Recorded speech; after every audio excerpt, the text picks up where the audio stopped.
agent is very difficult because, like, we would work with groups on the street that were getting a buzz. This is in Hollywood. So, like, for instance, we had this one group that we were working with pretty heavily and trying to get good gigs for them and this and that. Their name was The Bangs. And they signed a deal with a manager, a real manager. The bass player was the manager when we were working with them. And they signed with a real manager, got signed to a real record deal, changed their name to the Bangles, and then changed their agent to some, William Morris or something. It was like, okay, you guys, thanks. Yeah, what are we gonna do? Thanks for the step up. Now we're gone. We're gonna go out on tour. With an agency. It's like, who can you put us out on tour with? And is this audio okay? I feel a little bit boomy, but Yeah, if you want to just point it more up a little bit more towards your mouth, perfect. And I can crank you in here. so anyway. And you did that for 3 years? Yeah, for 3 years. Yeah. And then I had a degree in journalism, so I went back and did that. I was kind of doing some stuff when I was young, playing in some bands, working in the music thing. And then, okay, got to get back to reality. I'm going to work as a journalist. I'm going to write for newspapers. Journalism was kind of that reality check? Well, that's what I had a degree in, and that's what I expected to do. So it's kind of like, maybe you get a degree in petroleum engineering, but you want to go out and go around the world first and then go higher up with Shell or something after.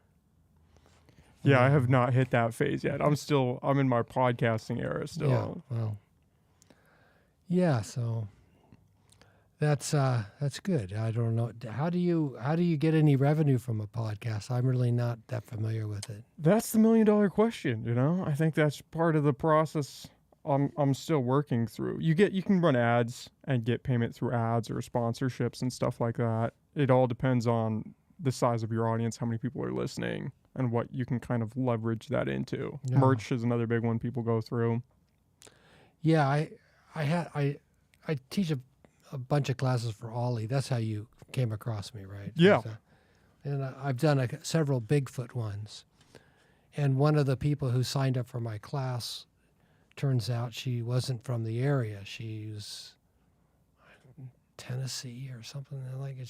She identified herself as she works in marketing for the podcast industry, and I just sort of said, "There's an industry." That's kind of where I'm at. I'm like, I'm a little behind the curve. I'm a little low tech now.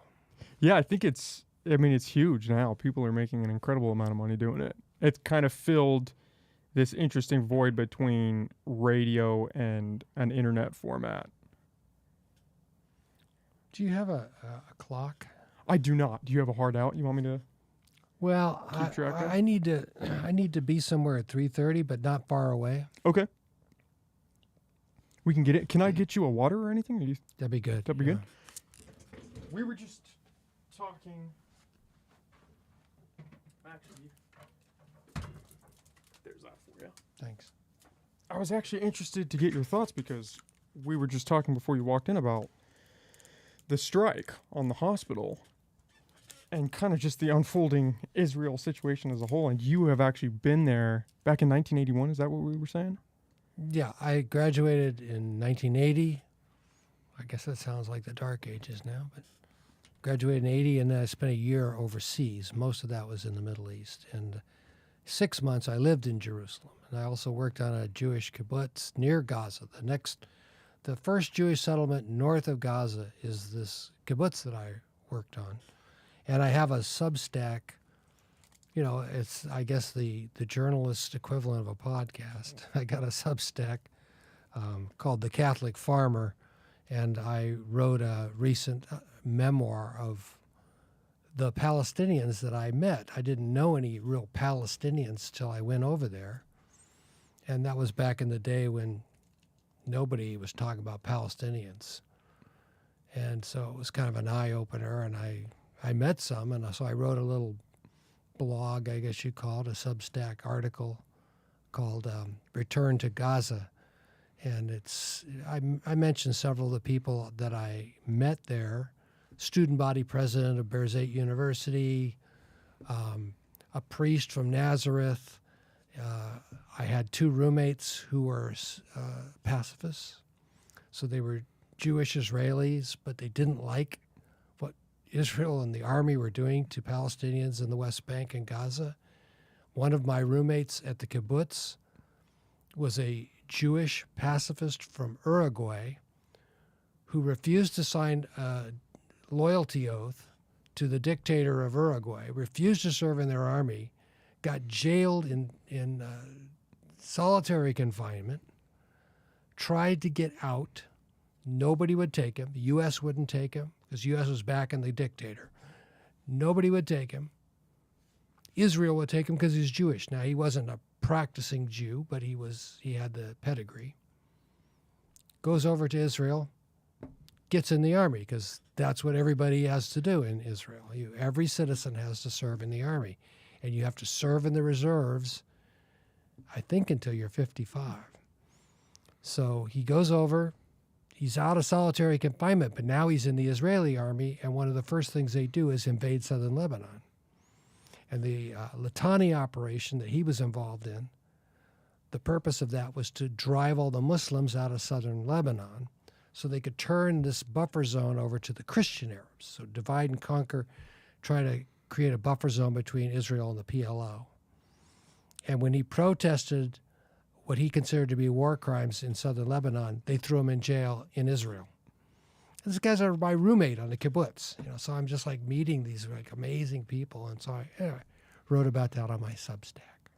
Well, I was reading that, and I thought you had an almost measured take that you're not really seeing, at least right now, in relation to what's going on, is that it's not black and white, the situation. There's not this bad guy and this good guy, and we just have to fall in line and support the good guy. It seemed like you were kind of conflicted that there are issues on both sides, and you have to take a step back and kind of look at the situation of where we are today. Well, and this is relevant to a discussion of Israel or JFK or whatever, or Bigfoot. From a journalistic point of view, what you're trying to do is determine what happened. Okay, what happened? And we live in a world that I think has become increasingly all about why I think it happened, why I think things are the way they are. And there's a lot of opinion, and there's a lot of connecting of the dots and not so much attention on what the dots are, what actually happened. So, I would consider a somewhat neutral place. A journalist is supposed to look at what happened, what's the evidence, what are the sources. You're only as good a journalist as you got sources. What are your sources telling you? Where are they converging? What seems to be the narrative supported by multiple firsthand sources? So just trying to have a discussion about what happened in Israel/Palestine over the last, 60, 70 years. Just having a discussion of what happened usually breaks down into a fist fight after about 1948. And people get into this argument about who's the good guy and who's the bad guy, and they're not really focusing on what exactly happened. And when you focus on what happened, I say, in a place like Israel, in a place like Palestine, Gaza, the West Bank, Lebanon, wherever, when you focus on what happened, what you find is that a lot of things happened to real people. A lot of things happened to people who had absolutely no interest in those things happening to them. They were caught in some kind of game somebody else was playing. And I feel for those people. So when Hamas breaks through the wall and goes out and kills a bunch of people in Israel, I think that's wrong. It's just as wrong as all the people who got killed in Gaza by the Israelis. They're doing the same thing. They're becoming each other. They're becoming the evil that they want the world to denounce. And that's sad. That's why I consider this a sad day, because we're not seeing, at least in my lifetime, any progress towards people recognizing the basic humanity of everyone else. We're just seeing people drawing lines and saying, my tribe, I stand with blank, and it's like, I don't care who you stand with, I'm standing for everyone. Why not? Why can't I say, I hope Israel has peace, I hope Gaza has peace? Why do I have to take a side and say, only my people should have peace? Only my people should be secure from violence? No, everybody. I'm sorry. Soapbox over. Well, that seems counter to, again, what is just being thrown out by most people, at least in this online format, is that you have to pick a camp. And if you're in the wrong camp, we're going fisticuffs. There's no other option. We can't debate the issue. If you try to debate the issue, you're anti-Semitic on the one side, or you're pro-terrorist. So, Yeah. And then you can't even say, I'm not really familiar, or I don't know enough to formulate a real opinion. Even that silence is now violence. So what can you do? Yeah. And as a journalist, what I try to do is speak of that which I have seen. I also speak of that which I read about, but I think what's most important for me to say at this point in my life is, what have I seen with my own eyes? Not what do I have a theory about? And so much of what I see, especially in the social media environment, is people saying what their opinion is about stuff they read. And that's if they even read it. If they even read it. Usually they saw a YouTube video, so if anyone thinks that they can stack their YouTube video library against my 50, 60 books I've read about the Middle East, go for it. But what I have to say is about what I've seen. Firsthand sources for the journalist is super important. Everything else is kind of secondhand. Now, you may have to do that. You may have to go with secondhand sources. You may have to look at documentation. But whatever you're trying to do, you're hoping to drill down to that firsthand level where these people saw what really happened. And what do they say happened? It's interesting hearing you say that, because as someone that has grown up outside of the journalism world but in the internet age, it doesn't feel like that is the norm anymore. It feels like the norm is, okay, I have this bias. Now I'm going to go out and look for information that supports my bias, and this is the situation. Yeah. There's no other side. This is what it is. And I think, if I were to analyze the difference between your generation and mine, I would point to a newspaper. When I was growing up, and my first job was throwing newspapers door to door, and I was the only kid in the world that lost money delivering newspapers. But, in that day, you got the newspaper. You opened it up and you read whatever you wanted. Maybe you liked the sports page. You went to the crossword. You looked at the opinions. You went to the local news or the national news. And you had this kind of spread of what was going on in the world. What we have now is internet platforms that want to sell you something. So they figure out who you are and what's going to make you comfortable, what's going to make you mad, what's going to make you excited, what's going to make you get your wallet out, and they sell you stuff that's targeted directly to you. You don't see anything else. These algorithms are designed to feed you shit that you want to hear, or that will make you agitated, that will make you do something, will make you click on something. So it's like this complete, to me, it seems like a complete manipulation. It's not, okay, here's the paper, and what's in the paper, and what's going to be in the paper tomorrow, and I'm going to follow that story, and maybe I'll read this paper. When I was in college, one of the things I did was I read foreign papers. There was a publication called the Utne Reader, and this publication was, specialized in all these different media, And then there's the World Press Review that I subscribe to, which would give you articles from India and England and China and South Africa or Australia. And getting that kind of diverse input, I think, is super important if you care about finding out what actually happened. But, that's really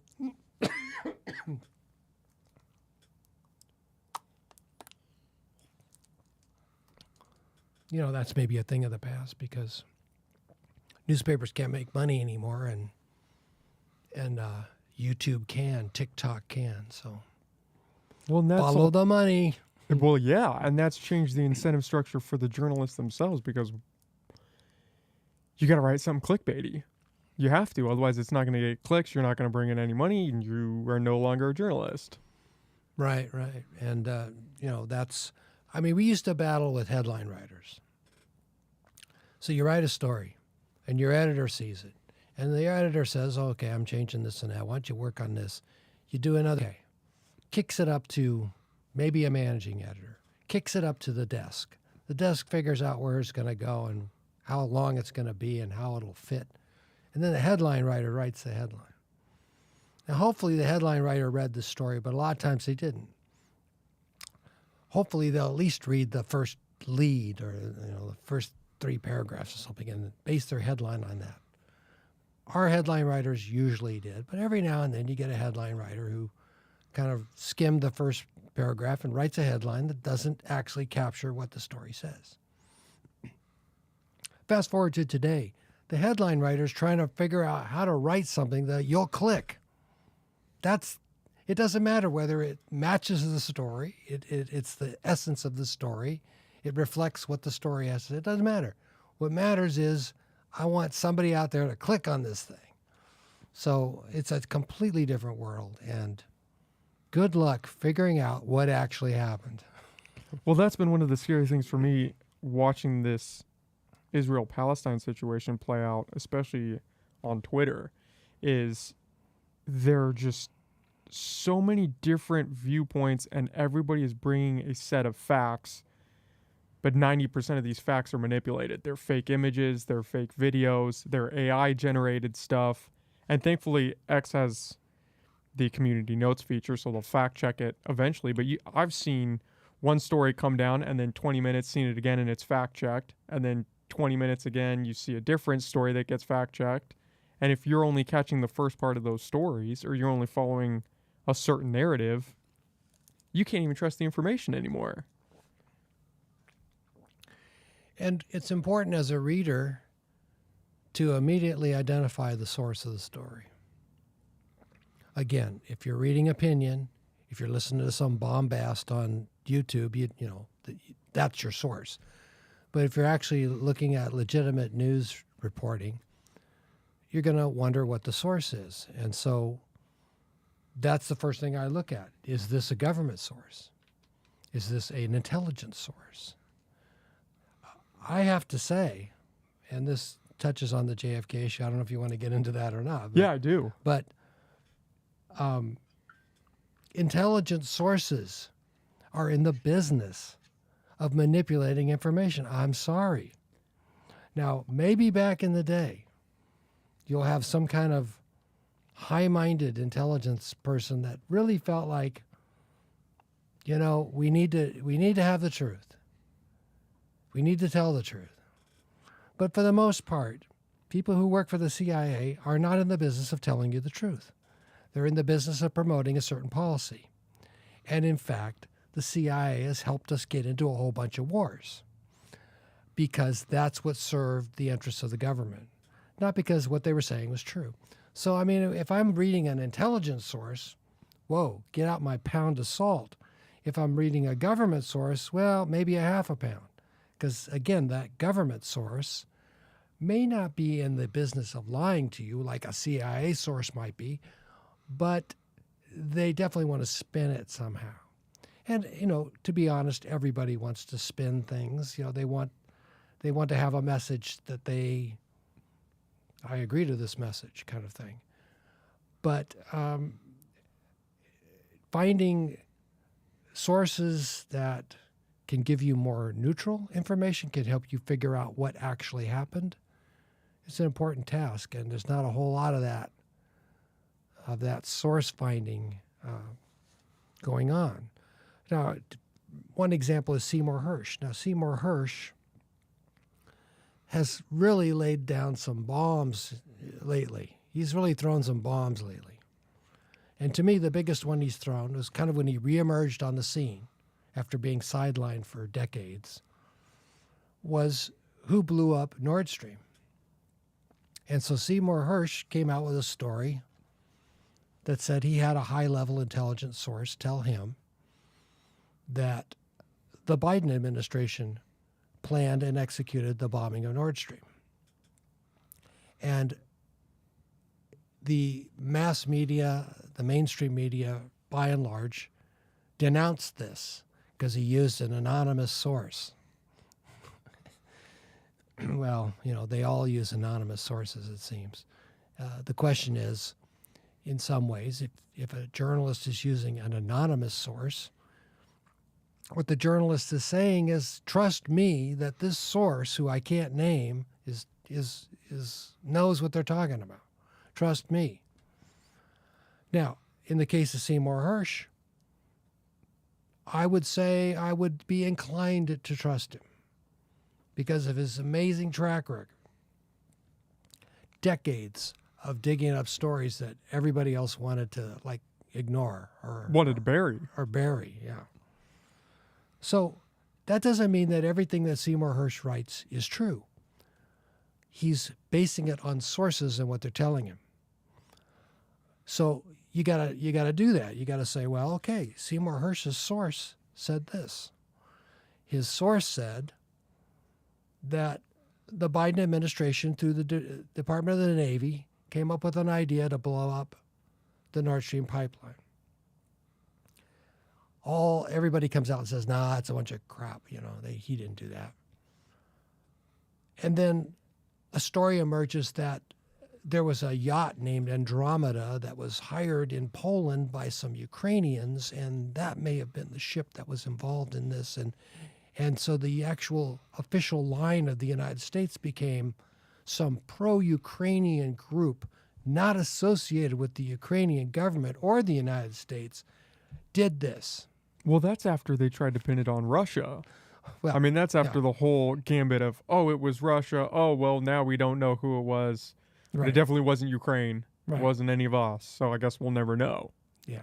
Right. And then finally it started to trickle down to, okay, maybe it was, some fringe pro-Ukrainian party that wasn't involved in the government and didn't have ties to the West and did this and then somehow. Seymour Hersh's source comes back and says that the Andromeda story and the pro-Ukrainian group was a disinformation campaign designed by the Biden administration and the German government to cover up what actually happened.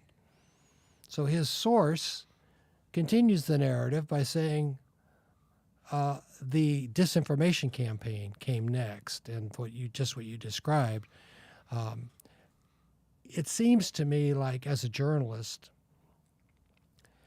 you want to kind of get all these sides. So when you say Russia did it, that was the Ukrainian position almost immediately. The Ukrainians said Russia did it. The Russians, do you remember who they blamed? They blamed the British. And when the Russians blamed the British, I thought, well, that's kind of interesting because the British could probably pull this off. Maybe Daniel Craig in his tuxedo was out there. I don't know. But yeah, the British could have done this. I'm not so sure a bunch of pro-Ukrainian non-government actors in a yacht could have, but the British could have done it. Well, but the Russians didn't blame the U.S. and they didn't blame Ukraine. They blamed the British. And then, of course, the Germans, the Danes, and the Swedes are investigating it. They're investigating it. It's been over a year. No results of the investigation have been really put out, except for some leaks in the German press about this yacht and stuff like that. German intelligence sources. So then Russia kind of backpedals and said, well, gee, maybe it was the U.S. So we don't know what actually happened yet. It's been over a year. We don't know what exactly happened to Nord Stream. And I'd like to know. I wish I had some frequent flyer miles and I could go over there to the Baltic and see what's going on. But Well, the challenging issue with Seymour Hersh and all of that is that you had this extremely credited journalist prior to him publishing this article, and then the article comes out, and not only do people try to discredit the article, they turn that on him and try to discredit him as a fraud, as a fake. Right. Nothing he publishes is factual. Don't listen to this guy. He's some fringe lunatic who went underground and clearly never came back up. Yeah. And so how does that incentivize people to actually do any real journalism? Yeah, it's tough. And what I'm seeing, and maybe I can't say I see this firsthand, maybe you could say it, but what I'm hearing about is the clamping down on alternative narratives. That I guess where I saw this the most was in COVID, where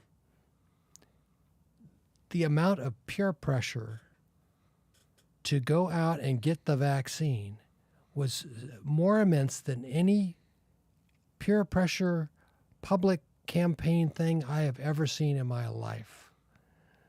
My mind was boggled at how bad people wanted to make you feel about questioning the vaccine. And I think the vaccine was questionable. I think that a rational person might have some questions about it. If nothing else, you might wonder if the mRNA technology, which was being developed pretty much for the first time for mass use, was a good technology. You're talking to someone who thinks maybe we don't quite understand the long-term effects of the electric light bulb, let alone the long-term effects of cell phones, let alone the long-term effects of microwave ovens, let alone the long-term effects of vaccines. Nobody's really studying the long-term effects of anything. Technology marches forward. There's $1 to be made, technology will be sold. If there's a health hazard, you'll be told later, usually after you sue. So I know for me, it was like, I've had vaccines, when I was a kid. But when I was a kid, you got about 3. You get a lot more than 3 now. Yeah, like my kids were supposed to get like 60 or something. It was like, what? And then now we have a new technology to develop these vaccines that don't involve the original old school idea that you give a little bit of it to somebody and they develop natural antibodies. It was something that would get your genome to sort of manufacture antibodies. I don't know. I want to wait and see what the long-term effects of such a vaccine are. I want to wait until somebody develops a COVID vaccine that doesn't use that uses the old school, tried and true idea of give them a little bit and they'll develop antibodies. But to even question it, I think became this like maelstrom of scorn. I just had never seen it before in my life. It was a big wake-up call that, wow, somebody out there really wants you to do what they say and feel bad about anything else. And if that person were to have a name, I would call it Big Brother. Big Brother that Orwell wrote about, Well, now they're going after Orwell. Did you see that? No. They're calling him a misogynistic racist or something. Oh, online. yeah, he's probably guilty of rape, right? Yeah. If you were, I was going to say conspiratorial, but even if you're just slightly paying attention, it feels like the rate of all of these things is ramping up. The time between crises is now shrinking. We had the Ukraine war. That's now been put on the back burners. Nobody's talking about that now because we've got this issue and we had COVID. It feels like we're just we're almost ramping up to something, doesn't it? Yeah. Yeah, we kind of forgot about China and Taiwan for a little bit, They'll be back on the scene. but the notion that all of these questions can best be addressed through military action, I think, is a premise I seriously question. I don't, in my lifetime, there's been nothing but war. I was a kid when the Vietnam War was going on. I had an older cousin who fought in Vietnam. Well, I learned from Vietnam as a high school student, because it was kind of over when I was in high school and I wasn't in the draft. The draft ended and my older cousin came back and eventually died from Agent Orange related illness. But what I learned from Vietnam was the government had lied. Because the government had said to us, if South Vietnam goes communist, the entire world will. We have to go there now and stop the communists. And if South Vietnam goes communist, it'll just be boom, boom, boom, boom, the domino effect, and we'll all be Marxist-Leninists in a generation. That was a complete falsehood. Vietnam fell, shall we say. The North Vietnamese don't think they fell. They think they won. South Vietnam went communist. We're still here. The rest of the world has not gone communist. The idea that these wars are needed because we won't be secure without war is like the biggest lie of my lifetime.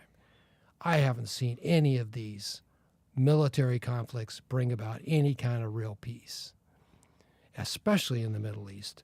The issues that they're arguing about now, they've been arguing since I visited there in 1980, and nothing has changed except the Israeli plan to de-Arabize the occupied territories has marched on. And in my Substack blog, I mentioned this plan that I was told about by some aid workers in 1980, that Israel wanted the West Bank, wanted the Gaza, wanted the Golan, but there's a whole bunch of Arabs living there. So if you just take it, like if you go with the 67 war and you just say, okay, these will be our new boundaries, guys. We took everything back. If you just take it, you inherit about 1 million, 2 million, I don't know how many millions of Arab citizens. And eventually, given the demographics of Israeli Jews and Israeli Arabs, you would have a democratic state with a majority population Arabic. And the Zionists didn't want that. Zionists being a political philosophy that says Israel has to be by necessity a racially based state.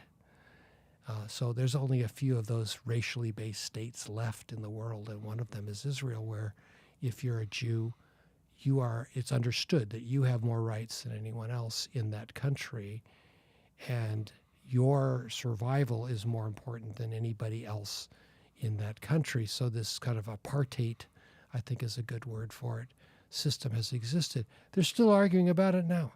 War has not changed the reality for people. The one example that I think is pretty striking is Ireland. So we're talking now here about 25,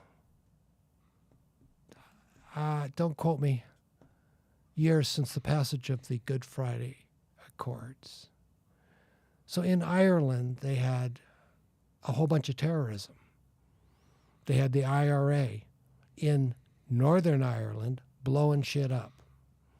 They had the British-supported Northern Irish putting down the Catholics. And the Catholics and the Protestants got together and they said, enough. Enough bloodshed. And they had a ceasefire, which is held to this day, maybe 20 to 30 years later. And I got to meet the Catholic guy of the Catholic Protestant team that forged the Good Friday Accords. I met him in Northern Ireland. His name is John Hume. He's now passed. But I got to meet him because they were unveiling a a mural for him. And it had 4 Nobel Peace Prize winners on the side of a building: Martin Luther King, Mother Teresa, Nelson Mandela, and John Hume. Who's that? That's the Catholic guy who got together with the Protestant guy and said, we've got to end this. And they did. And we aren't having post offices blown up, and the madness in Ireland is over. Now we'll see where that goes in terms of the future of Northern Ireland. But I'm real happy, and I'm 1/4 Irish, so I'm real happy that the damn Irish stopped fighting and did something, and they did, and war didn't make it happen. Talking to your enemy made it happen. End of sermon. Do you envision something like that being possible with Israel and Palestine? Or how do you see this all playing out? I couldn't speak to that. I just think that the only word of wisdom I can give you as a 65-year-old journalist is look for common ground. To me, this is what doesn't happen. This doesn't happen in a lot of international relations. It doesn't happen in terms of our own internal domestic American relations. People always gravitate towards that which they want to have a fist fight about, and they don't really work on finding common ground. So there's a whole lot of common ground, I think, between various tribes in the Middle East and various tribes in the United States. And if we spend half the time looking for common ground, building on common ground, instead of focusing, if we spend half the time doing that we do fighting over stuff, we might see some real progress. But that, I don't know if that's true or not, but that it's got to be interest-based negotiation around common ground. A lot of the rhetoric right now seems that there is no space for common ground. That Hamas, and by some extent the Palestinians living in the West Bank and in Gaza more specifically, are almost an existential threat. They're an existential threat to a Zionist paradigm. And let me just mention Zionism again. I don't blame people for being Zionists, given anti-Semitism in Europe prior to World War II, and then what happened in World War II. I understand that Jews might feel like nobody has their back, and it's really up to them. Nobody will stand for them. Nobody will help them. No one will be a genuine friend. I can understand that feeling. So you've got a traumatized population. Jewish people, especially Israelis, are highly traumatized because it wasn't too long ago and they were gassing their relatives. And that's just unthinkable. It's unthinkable that that happened. And we like to think that it would never happen again, and we're all good friends with the Germans now. But the unthinkable happened. And I don't blame anyone for thinking, shit, I'm on my own. I got to do this. I don't care about anybody else. I got to do this. Unfortunately, Palestinians are now traumatized. And I don't blame them for thinking nobody has our back. They came in and they basically kicked us out of our homes, and they never settled up. The international community never did anything to help us. And so in Gaza, for example, Gaza was a refugee camp in 1948. Imagine what a refugee camp looks like. It's a bunch of tents and some medic clinic, some tents set up for a clinic, and you got food trucks coming in and soup kitchen lines. Imagine a refugee camp. The people in that camp had fled from their villages just north of Gaza, places like Ashkelon and Ashdod and Majdal. That's the town that Mary Magdalene came from. They left those villages and fled to a safe area to the south and waited to see what was going to happen. And what happened was a ceasefire to the 48 war, and Israel declared the state of Israel, and all the lands that they occupied were part of that state. And those people in Gaza could not go back to Ashkelon, Ashdod, Majdal, any of their villages. They couldn't go back. They're waiting because the UN, which kind of, unfortunately got us all into this, had passed a bunch of resolutions. And some of those resolutions were, you got to negotiate this thing. You can't just go taking people's homes. It's like against the law now. So the people of Gaza waited. When I visited them, they had been waiting 35 years. So the tents were gone, and cinder block buildings were up, and sewage is running down the middle of the street, and kids are playing soccer, and goats are running around, and they're waiting to see if they're going to be able to go back to Ashkelon and Ashdod and Majdal, where their homes have been given away to somebody else. I don't blame those people for feeling like nobody has their back. Everyone's against them. They just got to do it themselves. They've got to take that gun and do it themselves because no one's going to help them. Traumatized Israelis, traumatized Palestinians. Huge, huge problem. And I don't blame any of them.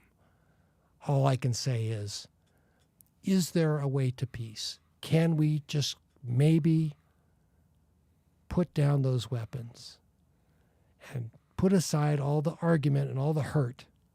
And can we just maybe find some common ground? We're all human beings. We all need the same things. Can we all agree to that? I mean, talk about common ground. Do we believe that human beings are all human beings, or do we think that some of them are demons? I mean, I'm reading stuff when they talk about the demonization of things. I'm reading stuff that basically says Hamas are demons. They're not humans. Israelis are demons. They're not humans. We got to get beyond that. I mean, they're not demons. They're humans. And we need to find that common humanity and build those bridges. I have friends who are now living in Jordan who have tried to do this in their lives by having soccer teams that have Jews and Palestinians on them and trying to, the common ground, how to, can I kick this ball? Whatever it is, As long as we buy into this notion that we got to solve everything with weapons and I'm going to go make some more and I'm going to sell some more, that's, I think, the biggest crime. If looking back in my lifetime from being 5 years old when JFK was killed to the present time, the biggest crime that I see is that a bunch of people are making money off of this. A bunch of people are making money off of weapons. A bunch of people are making money off of conflict.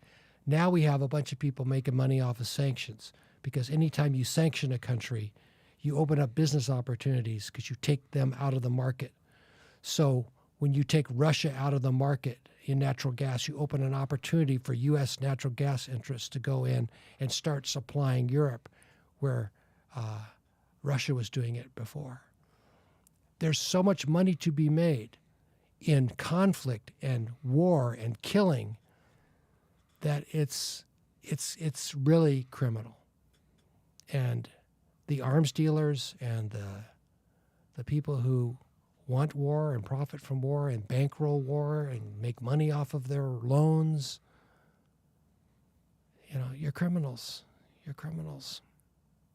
It feels like that demonization aspect is ramping up because what Hamas did to Israel was so terrible that in order to be able to perpetuate an equal response, you almost have to dehumanize the people that you're going to do it to. Absolutely. Sure, demonization plays a role.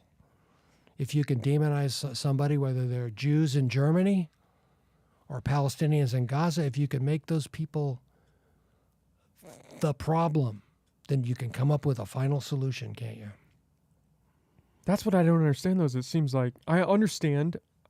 I mean, I can't understand, but I can empathize with the people in Israel who are in this situation after having what happened. But it seems like taking the retaliatory stance and just accepting that, some civilians are going to die on the other side because Hamas uses civilians, that just seems like that's going to breed more hatred, which is just going to build another response. Because if you go over there, I mean, I don't see how that, I get the want for revenge, and I can't argue against that because I'm not I'm not there, but it just seems like that's going to breed more revenge. And then the other side's going to attack back. It's like Gandhi said, an eye for an eye makes everyone blind. And that seems like the state that we're at. Yeah.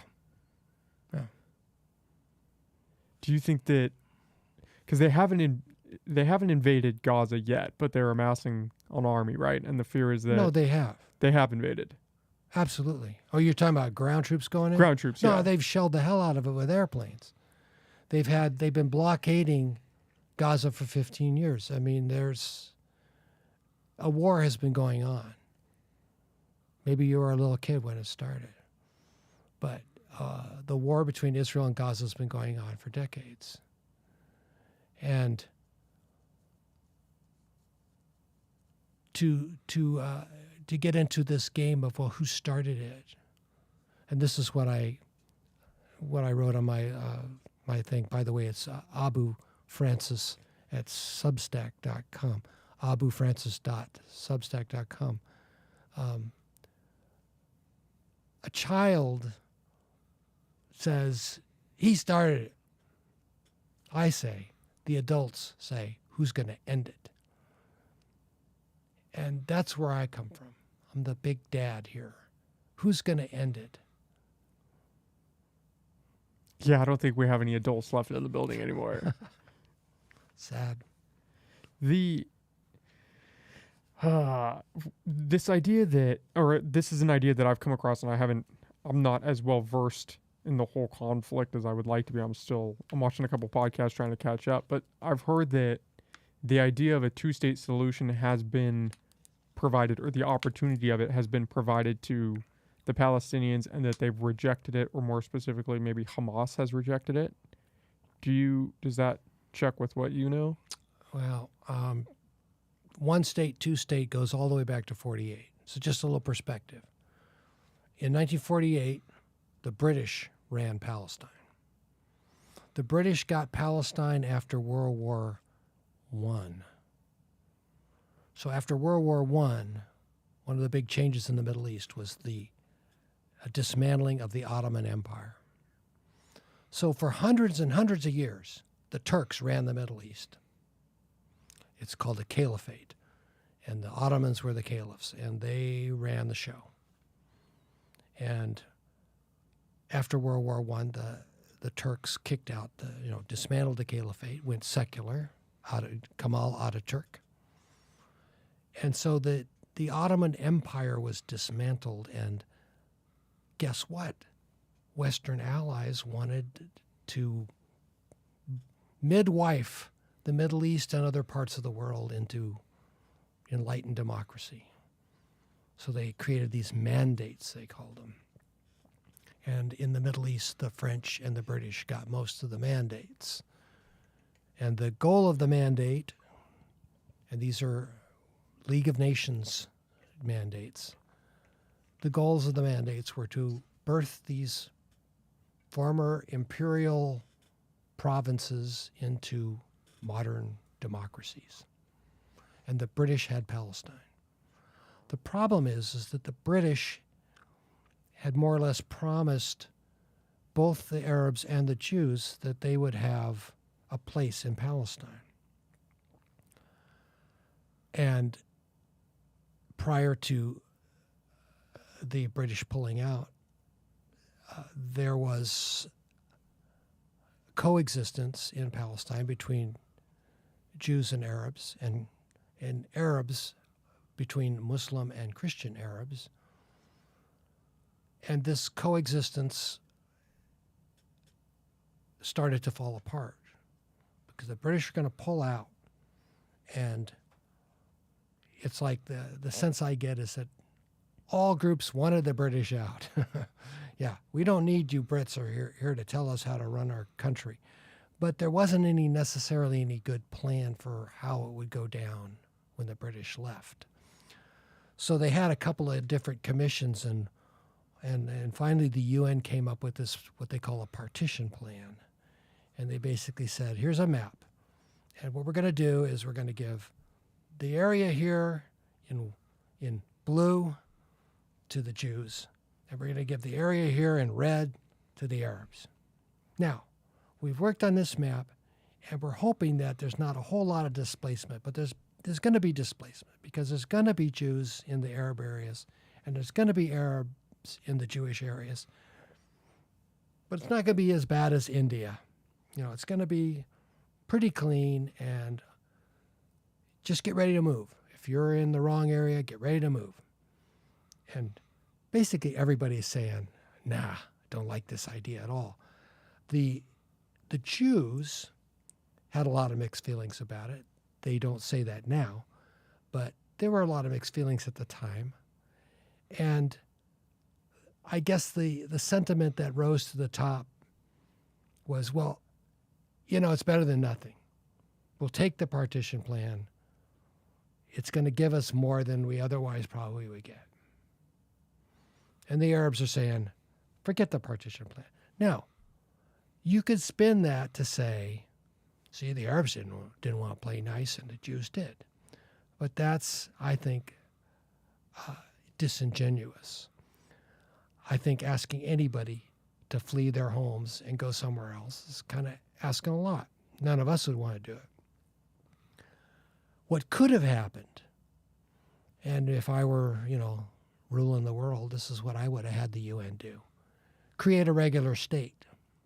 Create a regular state where everybody gets the vote and you just go ahead and get on with your democracy. There isn't any category. There isn't any like, oh, you're race A, you're religion B. I just would not do that.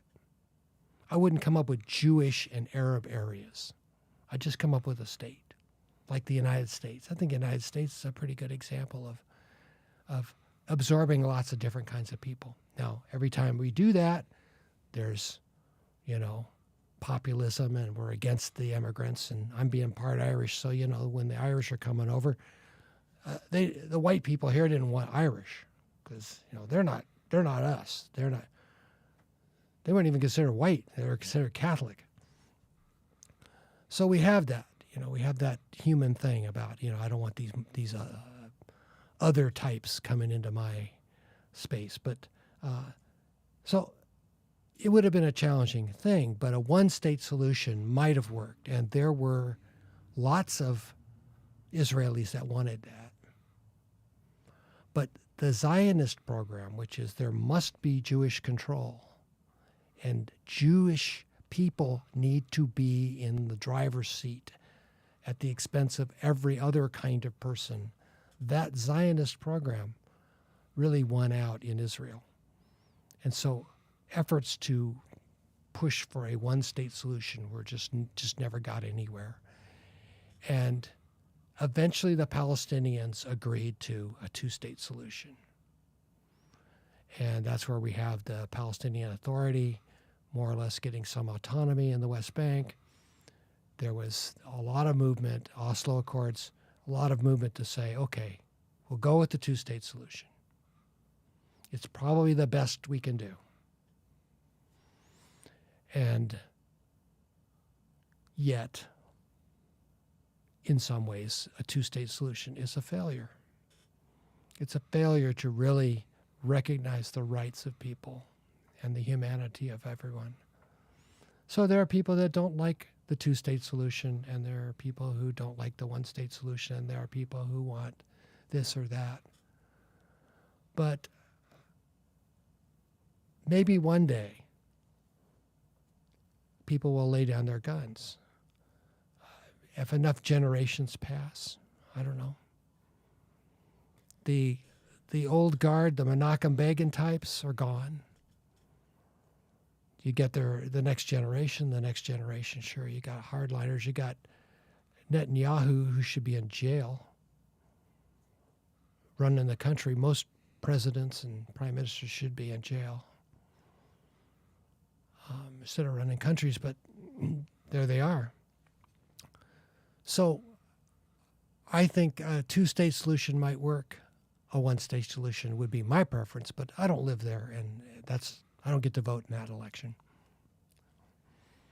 Yeah, I don't know how we move closer to that with the trajectory that they're on over there. No, the trajectory today is that they're just going to drive the Palestinians into the sea. So I hope that trajectory is, God help us, that trajectory will be thwarted and we won't see genocide.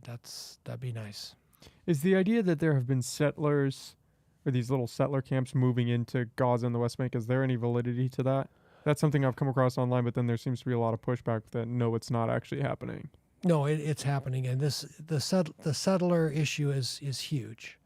So I mentioned to you before that there was a plan put out by the World Zionist Council in 1978 with the solution that would help Israel move towards annexing these territories without taking in a whole bunch of Arabs and making them citizens. And that plan was to ring Arab areas with Jewish settlements. So take every major town, every major village in the West Bank, and plant people there, especially people who would be hostile to the Arab population that had already grown up there, so that they would get uncomfortable and that they would leave. So the original Zionist program did not involve genocide. That's good. The original Zionist program was just make it so miserable in Gaza and the West Bank that they just leave. And they just go to Jordan, and they just go to the United Arab Emirates, and they go to Lebanon and Turkey, and they go to the United States, and they just get out of our country. And so we give them the neighbors that are neighbors from hell. And these settlers are the neighbors from hell. And the settlers are moving into housing tracts and condominiums and apartment buildings. When you hear the word settlement, you think it's like some kind of like barbed wire fence with a well and a donkey or something. No, these are suburbs, what we would consider suburbs. And moving in people who are most hostile towards Arabs and just make the place miserable. And this plan has gone on basically in lockstep ever since 1978. And when you hear people like President Clinton or President Bush or other people question and debate the moving ahead of Israeli settlements, you can look at this.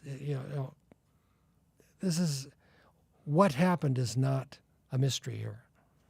What actually happened was people are moving in. People have been moving in, and Arabs have been moving out. And this is, under international law, a questionable, if not illegal, type of plan. Because international law says you have a war, you negotiate a settlement with the people that you defeated. You don't just take their land. We're not supposed to do that anymore. We did it for most of human history, but we're not supposed to be doing that anymore. We did it with Hawaii, but we're not supposed to do it anymore. Well, that's the same kind of reasoning behind blockades, right? Isn't that also frowned upon under international law?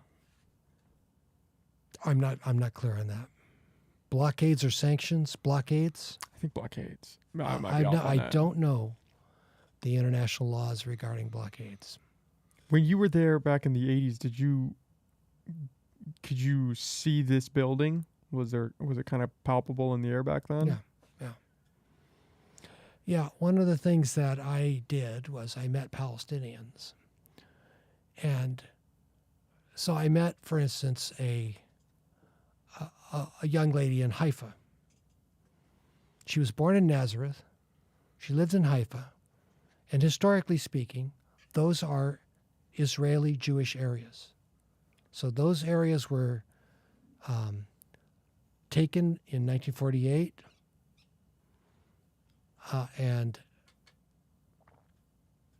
those people were given Israeli citizenship.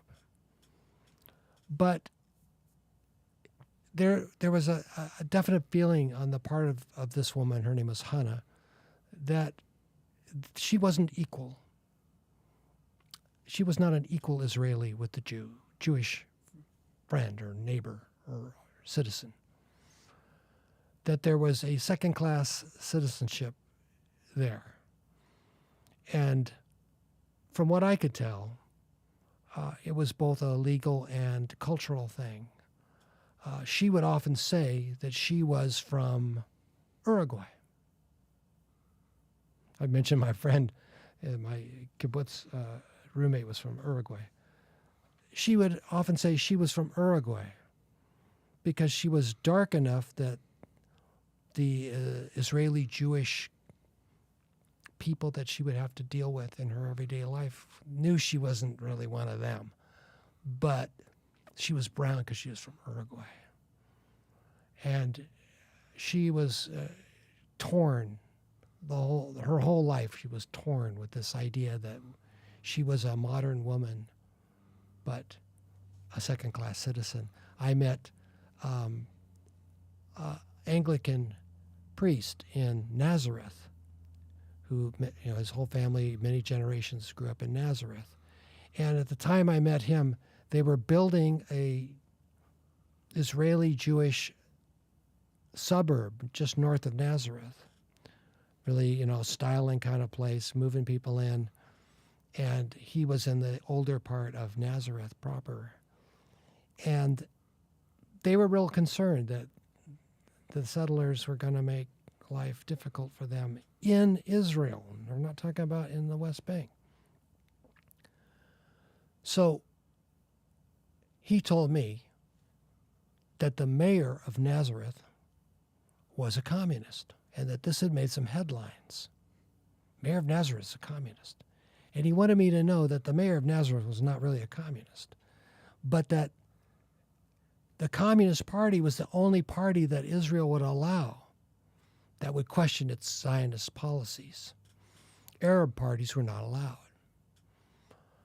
And since there are a lot of Jewish Israelis who are socialists and communists, Bolsheviks, they wanted a communist party, and they wanted to question Zionist policy, and they wanted to question the settlements in the West Bank, and they wanted to question all these policies, but they didn't want a bunch of parties doing that. So the Knesset didn't allow Arabs to organize. So this priest's friend ran as a communist so that he could get up in the Knesset and, well, he was mayor. He could get up as mayor and say, we're supporting this and we're supporting that.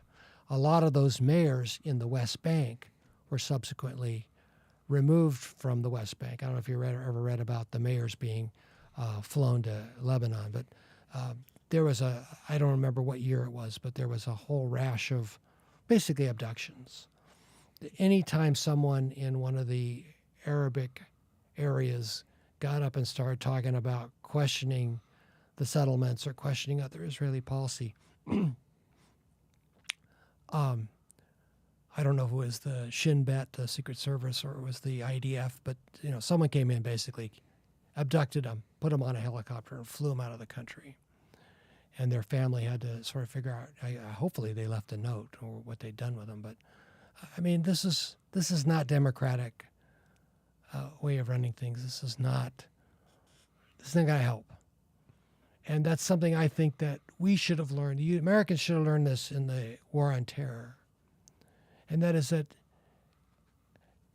if you kill a kid who's gonna go suicide bomb a bus, another kid will rise up in his place.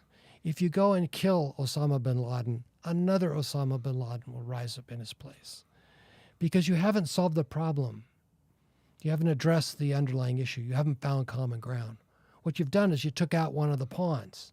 So another one, pops up in his place. that's no way to make progress. Yeah, not a lot of progress going on. Well, the war in Iraq is a war on terror, but the whole WMD situation is a perfect example of just not only fabricating a line of facts, but just war for the sake of war, which kind of feels like that's where we're almost in that same position So, with Ukraine. so and with where all were of you this. in 2003 when they were debating weapons of mass destruction in I was Iraq? maybe kindergarten, Kindergarten, right? maybe. Yeah. I would have been 6. And when you were growing up, did you have a sense that that war was a just war, or we had been told the truth? I arguably probably didn't think about it until I got out from high school. Had it been brought up to me, I probably would have sang the party line that what we were doing was good and that, we were fighting terror. We were trying to protect the homeland, and sometimes you have to do some bad things in order to move forward a just cause. Just spit more propaganda, arguably. Well, I think that, I mentioned the lesson of Vietnam. That is, the government basically painted a false picture of the dire straits the world was in and the very need to send all of these Americans over there to fight in Vietnam. And the pattern just continues. So Well, literally a false flag with, what was it, the Gulf of Tonkin? Yeah. So you get to 9/11 in 2003, and you have the president, the vice president, and Colin Powell going to the United Nations and swearing on a stack of Bibles that Saddam Hussein has weapons of mass destruction. Now, we know, and it took a couple of years, but we know that there were no weapons of mass destruction. And we know that this was a false story. Do you think that you would trust that government again when they tell you we have intelligence? We know this is going on. We know whether it's Osama bin Laden, Saddam Hussein, or Vladimir Putin. Do you believe this government to tell you the truth? Do you believe them do you believe that they will tell you what's really going on? Or is the pattern that they will tell you what they need to tell you so that you'll support their policy? Which is it? And if there's anyone out there who hasn't asked any questions about Ukraine and isn't asking any questions about Gaza, these people need to just look at their own recent history and say, when was the last time we were really told the truth and we know it about what really happened? And I would suggest that we've probably been lied to by governments and corporations who stand to gain from their policies. Do you think that a lot of people are thinking about that, though? That's what I worry about with the rate of these crises, is it doesn't feel like anybody has time to really dig into what happened, why it happened, who was at fault, where did we go wrong. It feels like we're just saying, okay, it happened, now we're moving on to the next crisis. There's no room, you can't spare any bandwidth of attention because we're already on the next thing. So if you try to look backwards and say, well, what happened with COVID? We messed up there, where did we go wrong? Nobody's saying that because we're on Ukraine, and now you can't look back at Ukraine and say, hey, where are these hundreds of billions of dollars going? What's happening? Because now we've got Israel and Palestine. Yeah. Well, maybe that's the strategy. I don't know any high-level government sources to tell you what the strategy is. I can only tell you that what I have to offer at this time in my life, I think, is to say, I've been around a while. I've seen a lot of things, and I've seen some patterns, and I'm committed to figuring out what really happened. And you can count on me to be genuine and as neutral as humanly possible, and not interested in a drag down, knockout, drag down fight about anything. And what can we do? I think this is a question that you're going to have to answer. What do you do going forward as a young adult, what do you do for your kids and your future and your grandkids? What do you do with a system that appears to be ready to fall apart? And what response do you have for that? And I hope that people can give that some thought, instead of just waiting for the asteroid to hit us, what Or more likely, the bombs to drop is what it feels like. How does JFK fold into all of this for you? Again, this is how I found you. You're teaching that Oshi class. Yeah, it's 3:13. I just wanted to hit this really fast. Do we have time? Yeah, real quick. Real quick. What is the story with JFK? Do you think he was assassinated? How did this class come to be? Well, people in my age group, and the classes through OLLI, that's Cal Poly Humboldt Office of Extended Studies. It's open to anybody. It's not for credit, so you don't have to pay a lot. It's mostly people's interests. It's not academic study. And we're coming on the 60th anniversary of Kennedy's assassination. I think it could be asked. I remember Eddie Vedder asked the question, who has the brain of JFK and what does it mean to us now? And in some ways, I ask myself, this is like ancient history to most people. Like, what does it even matter whether or not the government or somebody else's government or some mobsters or whoever was involved in killing a president back in 1963? What does that even matter? And my answer is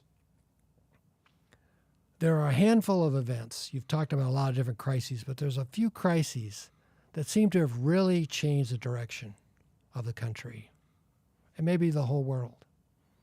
A few, just events that had such impact, nothing was the same. I think 9/11, say in your lifetime, probably rates as that, even though you may not have been around at the time. It changed everything. And it moved us into a place where the United States was ready to give up liberties for security and go to war where we didn't know what we were doing. Because those two towers were brought down by those damn terrorists, and we had to do something. JFK was kind of, for my generation, the assassination of JFK was that event where a president was killed. And almost immediately, people started saying, what really happened here? It wasn't like it took, 10 years and then conspiracy theories start to pop up. The day after JFK was shot, news articles were saying Oswald was tied to Cubans. So the question of what really happened and who was behind it, was there a conspiracy, was a question that Americans asked on November 23rd, 1963. What really happened? And the taking of JFK off the table and having Lyndon Johnson come in to continue and escalate the Vietnam War instead of ending it was a huge thing that changed our country forever. And knowing who killed JFK and whether or not our CIA was involved or whether or not other players were involved, I think is an important historic question and has a lot to say about what events unfolded later. Let's say the CIA were involved, and I'm not saying they were, but as Donald Sutherland's character in Oliver Stone's movie JFK points out in his little scene with Kevin Costner, Donald Sutherland plays a guy named X, which is based on an actual person named Fletcher Prouty. When Donald Sutherland says, who had the ability to do it, who had the opportunity to do it, and the opportunity and the ability to cover it up? Those are good questions. Those are the same questions I ask about Nord Stream. Who had the ability to do it, the opportunity, and could cover it up? And the CIA has been covering stuff up my entire life. And we know this. It's not like a debate as to whether Saddam Hussein had weapons of mass destruction. We know he didn't. Either the CIA didn't know its fanny from its head, or they lied. Which one is it? Do you want a bunch of incompetent people running policy or a bunch of liars? Which one is it?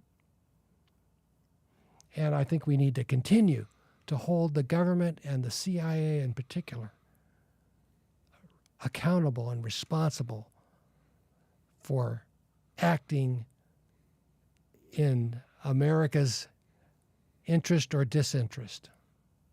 And that's something that you're going to have to do. I tried, what can I say? Trying to bring out facts, as best I could do. Is that what you're trying to do with this class? In a way, is just kind of keep this information present in people's minds, or?